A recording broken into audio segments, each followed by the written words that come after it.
little crazy bean, come on. All right, so just a little wrap-up video for Hazel. She's doing really well. My favorite thing is that she likes to just kind of offer behaviors, which is always great. So she's food motivated and she's trying to manipulate me, which sounds weird, but I like when dogs offer behaviors because it's showing that they're processing things and trying to find their advantage, which makes training a lot easier when the dog is like, I'm really invested in this and I want to do this. So I always start off the training process with marker acquisition. Out of breath. A marker is going to be a word that marks a moment in time that I like something that Hazel does. And for her, that's going to announce the delivery of some form of a reward. I want to create an association between that. Like right now, the marker, the words that previously, the word that I was using didn't really have any meaning to her. Now she reflexively responds to it. I want her to hear that word and think, oh, food's going to be happening. So whatever behavior that she's doing when she hears that marker will theoretically take on the good feeling of receiving food, making it more likely for her to do it again in the future. So a couple different markers. We have yes, good, and okay, and then of course no, which we're not quite doing just yet. They all have different meanings as far as what I'm looking for within behavior. So the main one that I always start out with is the word yes. And you're not gonna go say hi to the cats. Come here, yes. What that means is, hey, come take food for me. So when she hears the word yes, I don't need her to do anything else other than take food. Yes. Yes. And I use that one to shape new behaviors, to build engagement, all of those, to counter condition, all of those good things. Okay. And that way, because she doesn't need to remain in behavior, I can get a bunch of reps in. So I don't want to focus too much on duration too soon when they're learning new behaviors, because it can be really frustrating if like we're learning something new, she does the behavior that I'm looking for, and then she takes a treat and comes out of it. I don't want to have to like punish her and put her back into that. It's going to squash her enthusiasm for learning new things. So yes is what I use for new behaviors, teaching leash pressure. Hazel. Yes, good job.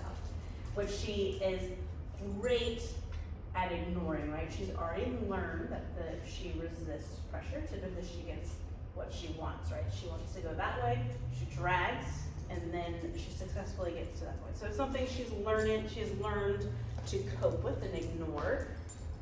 Yes, so I want to show her how to remove that pressure. Turning into it makes it go away, and you get all the good snackos. So if I apply pressure, come here, yes. As soon as she moves towards its source, towards me in that context, I'm going to release the pressure and mark with that yes and reward. So that's a big thing that I'm doing for her right now. I'm also using it to, yes, build engagement. And for her, I'm kind of doing a little free shaping because she's so great at just offering behaviors for her, specifically for her down. I'm letting her kind of just show that to me. Good.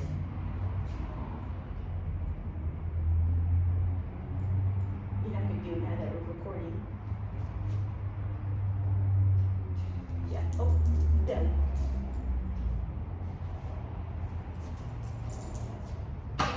What's the ball? Hazel. Hazel! Hi. No, you're not doing all right. Well, normally she just offers a bunch of downs, which I like, so I've just been using that to free shape that. So once, which is now, we're getting into duration work. I'm gonna teach her how to remain in behavior, and I want her to like be excited about doing it. So I'm gonna use the marker good. So when I get her into position, whether I'm luring her with treats or if I'm asking for it, if she's responding to commands for the command that I'm looking for, as soon as she does the thing that I'm looking for, I say the word good, and I'm gonna bring the payment to her. So I'm gonna pay her behavior, and depending on her distraction level or how willing she is to be in that behavior, that's gonna determine the frequency at which I give treats. So it might be good, treat, good, treat, good, treat, if she's really distracted or doesn't wanna be doing that. Or I can kind of play around with good, treat, do a little movement, good, treat, things like that. That's it. Good.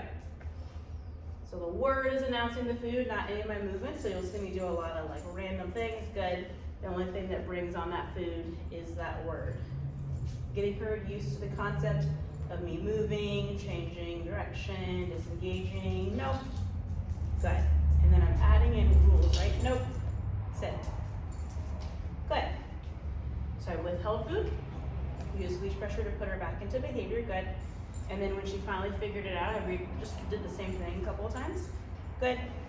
That is how she found her advantage. Okay, is the terminal marker, meaning that the behavior is over. So I just want her working through those things. I want her to see some marker discrimination, like figuring out what does this one mean versus this one, and I want her engaging with me. The only thing I'm really struggling with her is, sorry, hairs on my nose, is following lures, handlers with treats in them. She kind of gets squirrely and distracted really easily with that, with any type of motion. So going out of my, well, not going, I'm making a point to really break things down into small pieces with her, which is fine. She's just got the little hound brain, so she just gets distracted. No big deal. So what I mean is, yes, when I feel like this, yes. Originally she was not able to make that turn. She was just like, I'm just gonna keep going, and so I would lose her really easily. So just trying to get her into a cute little heel position. I always start out with something stationary first. Come on. Very good. And then, yes, nice. And then independently, okay, independently I will, good. Good. Good girl. Okay. See, I lose it really easily.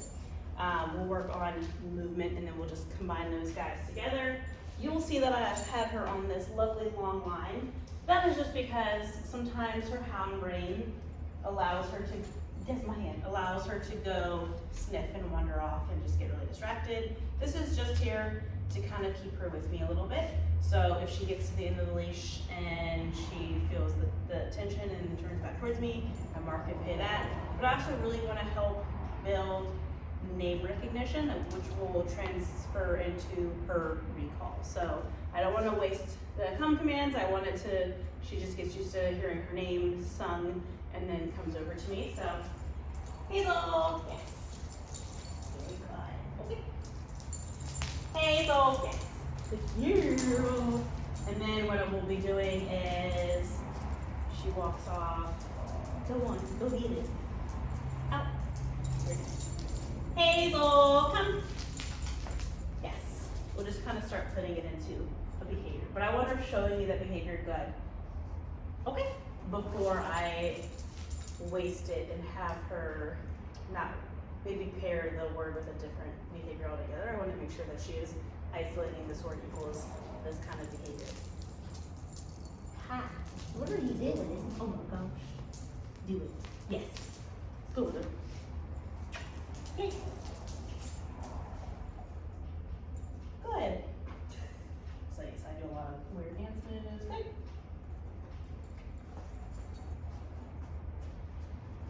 Good. Okay. Yay! Yeah, she's a fun dog. She's doing great. She's social with other dogs, but she is a fence jumper.